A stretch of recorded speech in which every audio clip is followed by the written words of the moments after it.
A rectangle has a diagonal of 5 feet and a perimeter of 14 feet. Find the rectangle's dimensions. Well, I drew a rectangle. I called the sides x and y for length and width, and I put the diagonal in of 5. I can see this forms a right triangle. So one equation I know I have is x squared plus y squared equals 5 squared.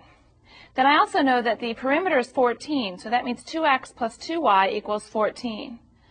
Working with perimeter, I could divide everything by 2 to get x plus y equals 7, which means x equals 7 minus y if I wanted to isolate the x, because that allows me now to substitute that back into my original equation. So I could take out the x, leaving everything else the same, and substitute in 7 minus y.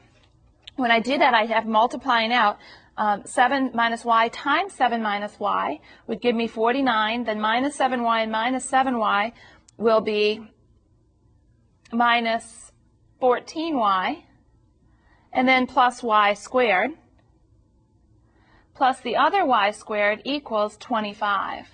So that I have 2y squareds, I have a minus 14y, and if I subtract 25 from both sides, I get minus, let's say a positive, 49 minus 25 is 24, equals 0. I can factor a 2 out of this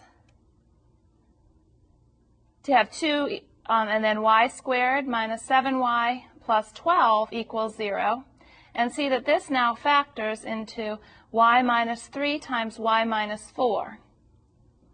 So setting each of these, the 2 can never equal 0, but I have y minus 3 equals 0,